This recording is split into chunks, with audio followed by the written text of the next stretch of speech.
Okay, here we are in the power shack.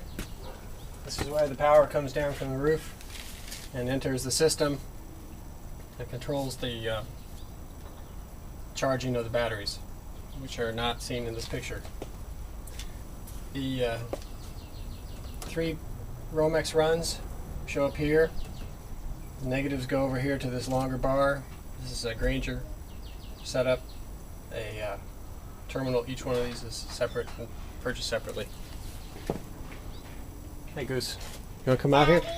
What's up, buddy? More stuff, so I'm gonna wear pajamas out here Okay. to make me. Do you want to hear my lecture on how power systems work out here? This is my lecture. I'm recording it. Okay. I'm gonna put it on the internet so people can see how to do it. Ready? Here we go. All right. So the 3 Romex come down from the roof. They're 12.2 again, which gives me about 7.5 American wire gauge. The negative runs go to the common and negative. There's a common negative system everywhere. And also, so I had to expand to another negative bar down here on the left. I'm not sure you can see that, but there's lots of. One of my learning experiences was. But why did you have a camera here? I'm taking a video of myself so I can put it on the interwebs and show people how to build one of these. But what is this? That's from that's a piece of irrigation that I had to cut up to run a nail over to this thing to hold it up. Oh, there's a spider! Oh, gee, we're. Oh, it's not a scary spider though. That's good. All right, I'm back to my lecture. All right. Okay, but after your lecture, can we build our house? Yes, I think so. And we're going to use solar power to build your house. Why?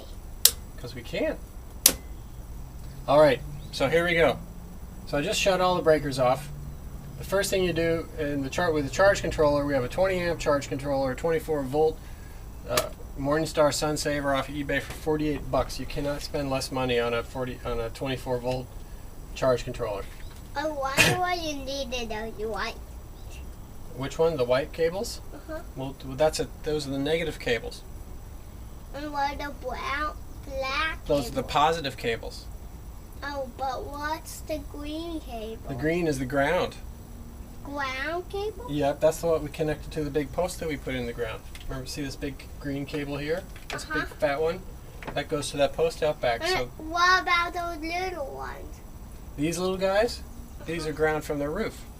What about the little green ones? This is ground. This comes from the GFCI circuit that's on the solar panel. So this is the one part of the There's whole a bee. system. Yeah, I know, they live here. This is the one part of the whole system that's to code. Is the GFCI circuit needs to be installed in any photovoltaic system that has a panel on the roof.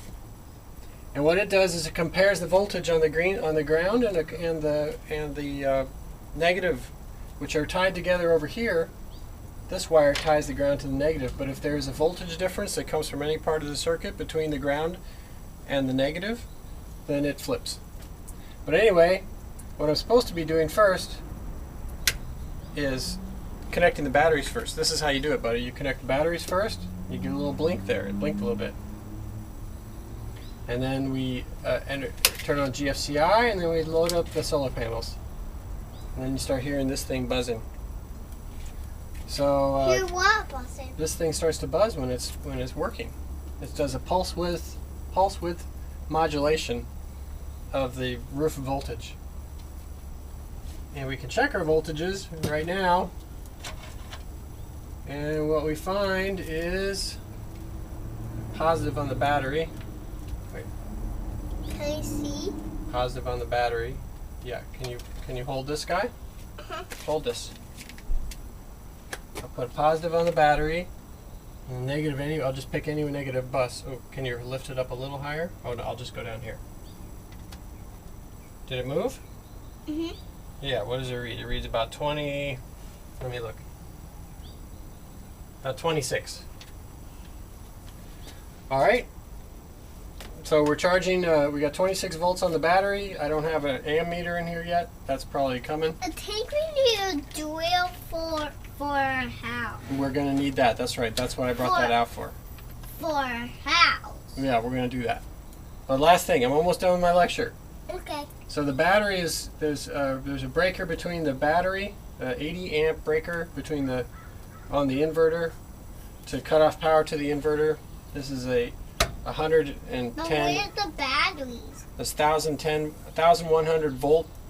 But where's the batteries? That's a good question. We'll get there in a minute. This is a 1,100 volt power inverter, a sine wave inverter, not a modified sine wave inverter, a real sine wave inverter. And you have no business buying this for $260 like I did. I think we'll need this. Well, to look at the batteries, maybe, because the batteries are down low. Anyway, no, the inverter's for the running. floor of our house. Oh yeah. Well, oh good. Yeah. Well, we'll put it on the floor here so I can get down and open up the battery box. Drill this on our house. Yes, drill it on. There's the 2 batteries that Waylon, you're not to touch ever because they're dangerous. That's where all the power is stored, and you can put all that power through your little hands very quickly. So those batteries are jumped, so they're running in series. And running at 24 volts. We have 115 amp hours, 12 volt batteries in series. That's 115 amp hours, 24 volt battery. And now can we make a house? Yep, which the solar panel on a good day can charge up 25% of on a good day. So the idea is we can't use more than 25% of the power in any good day right now. If I add a panel, I can go down to 50%, which is just where you want to be. All right, buddy? Was that a good lecture? All right, good. Let's get this.